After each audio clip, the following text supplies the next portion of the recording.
Nah, yang terjadi kemarin kan begitu, ada penjual bubur, karena pembeli ini tidak mau disuruh bungkus, tidak mau, dia mintanya makan di tempat, ketahuan lah petugas. Akhirnya penjual bubur denda 5 juta. Nah ini padahal bukan kesalahan dia, kesalahan pembelinya ini. Ini jelas nggak adil ya, termasuk penerapan PPKM yang kemudian dagangannya dibawa semua, perangkat dagangannya. Ini saya katakan mohon maaf, ini pidana sebenarnya begitu loh. Karena jelas dalam instruksi Mendagri itu yang dibubarkan itu keramaiannya, begitu loh, bukan pedagangnya. Nah, kalau ada kerumunan di sana silahkan bubarkan, tapi jangan dibawa barang dagangannya ini loh. Dibawa. Gimana mau jualan? Makanya. Oh, barangkali itu dibeli, barangkali. Dibeli oleh petugas. Saya yakin tidak. Saya yakin tidak Mas Dikit. Karena begini, mohon maaf, saya dapat pengaduan dari beberapa pedagang ya. Ada ya. Bahkan sampai LPG dibawa. Ya.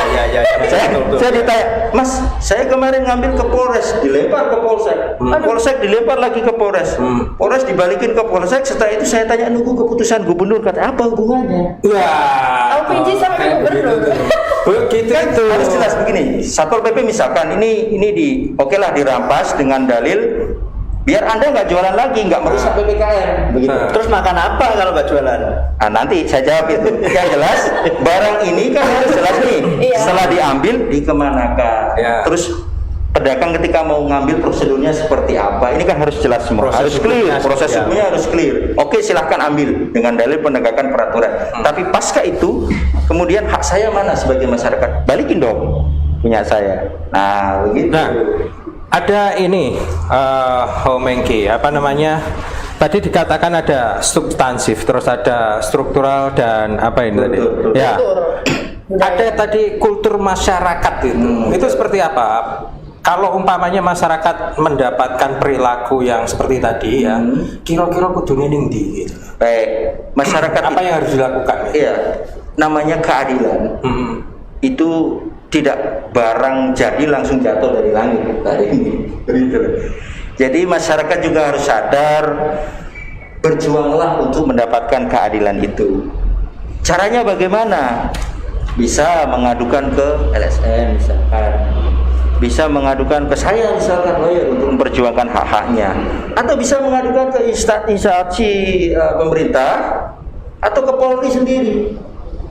Polri juga punya divisi di sana, Propam misalkan, kalau ada oknum-oknum yang nggak adil ya toh, termasuk kejaksaan, termasuk pengadilan, lembaga kehakiman atau pengadilan itu mereka juga punya. Jadi masyarakat harus memahami dulu konteksnya. Kalau ada penegak hukum yang melakukan tindakan merujuk ke abuse of power, penyalahgunaan kekuasaan atau kewenangan, laporkan, jangan takut. Nah, begitu. Yang terjadi begini, kadang-kadang kalau semua itu mentok, kan bingung, larinya kemana?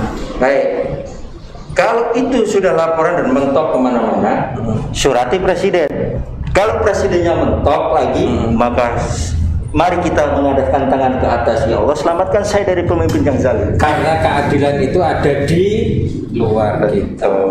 Biasanya warga-warga yang demikian sakit bingungnya akhirnya mengadunya ke media. Salah satu media itu viral. Saya berpendapat ya, teman-teman media. Hukum dan opini publik. Media itu saya berharap sekali sebagai seorang advokat. Berharapan besar saya tumpukan pada teman-teman media, karena salah satu pilar demokrasi itu adalah media. Nah, dalam hukum penerapan demokrasi tidak mungkin bisa kalau satu pilarnya pincang atau patah. Maka saya berharap media ini objektif. Mengadu tidak masalah. Kalau takut undang-undang IT, saya ajari nanti bagaimana caranya mengadu tanpa bisa dijerat undang-undang IT. Nah, begitu. Jangan patah semangat masyarakat itu. Masih banyak jalannya. Undang-undangnya kan kontradiktif itu loh. Orang beropini lantas dijerat. Ini kan ini yang terbaru karena banyaknya kasus yang terjadi terkait undang-undang IT. Ada SKB sekarang, Kapolri, Mendagri dan Menteri Informasi dan Komunikasi, kemudian Kejaksaan Agung itu membuat SKB penerapan pasal 27, 28, 29, 31 dan seterusnya. HAM. Jadi penyidik hari ini kepolisian tidak bisa menerapkan serta-merta undang-undang ini klek seperti konteksnya. Tapi ada petunjuk teknis di sana yang dikatakan pencemaran nama baik itu seperti apa. Panjang ini. Alhamdulillah artinya ini progresif begitu kan. Jadi setiap penegak hukum tidak bisa menafsirkan pasal itu seenaknya sendiri, tapi sudah ada rule-nya. Nah, ini boleh letterlux tadi ya. Betul. Biar terjadi humanisme. Tapi biasanya rule itu kan bisa dibengkokkan. Insya Allah begini, kalau saya sudah baca, saya pelajari dari juklis dari SKB tadi, itu sudah cukup jelas, Mas Pipit. Yang dikatakan pencemaran nama baik lewat IT atau media sosial, yang dikatakan berita hoax itu seperti apa, ini sudah sangat jelas sekali. Jadi beserta hadisnya gitu ya? Ada penjelasannya begitu. Ada hadisnya ya? Dan insya Allah saya kembalikan lagi, kalau setiap penegak hukum itu punya moralitas yang baik, dia pasti bisa menilai perbuatan hukum atau tindakan hukum itu masuk unsur pidana apa tidak. Oke. Nah, Om Hengki, panjenengan kan juga sebagai praktisi ya di sana. Nah, biasanya kan pasti hukum itu bersinggungan dengan yang namanya politik gitu. Pasti. Ya, nah, itu bagaimana menghadapinya itu? Entah itu politik yang ada di luar maupun yang ada di struktur gampang itu penegak hukumnya. Menghadapinya? Hadapi saja. Saya hadapi saja belum ya. Gimana itu? Terutama untuk yang dengan yang struktural. Oke. Jadi begini, memang ketika kita sudah mendeklarasikan negara Indonesia itu sebagai Restat, negara hukum, maka hukum sebagai panglima. Supremnya yang paling tertinggi itu hukum, itu ada dalam pasal 1 Undang-Undang Dasar 1945. Ini nggak boleh dilanggar, konstitusi ya. Jadi politik itu harus ada di bawahnya hukum. Cuman memang dewasa ini sekarang sudah kembali gitu loh. Artinya ketika memang ada politik yang demikian ya, ada sebenarnya upaya-upaya untuk meminimalisir itu kan. Banyak sekali oknum penegak hukum itu yang bermain sendiri karena unsur politis tadi. Tapi kalau umpamanya hukum inginnya lebih superior atau supremasi, artinya dia main kuasa juga kan di sana. Pasti. Dan itu ada politik kan di sana. Jelas. Karena dalam hukum pun ada yang namanya politik hukum. Politik hukum itu apa? Hukum ini mau diarahkan kemana? Itu ada ilmunya Pak Denny. Cuman yang jelas politik hukum itu tidak kemudian mengovertake posisi hukum itu. Politik hukum ada instrumen untuk menciptakan dan mengarahkan hukum ini mau diarahkan kemana. Ini yang harus dipahami. Penegakan hukum juga pakai politik. Tapi jangan lupa, jangan politik yang diataskan, tapi hukumnya yang diataskan. Politiknya adalah alat hukum itu. Bisa nggak dikatakan bahwa para penegak hukum itu sebenarnya menggunakan hukum itu untuk sebagai alat untuk menguasai masyarakat? Memang hukum itu ketika kita melihat secara definitif itu kan instrumen atau alat yang bersifat memaksa, gitu kan.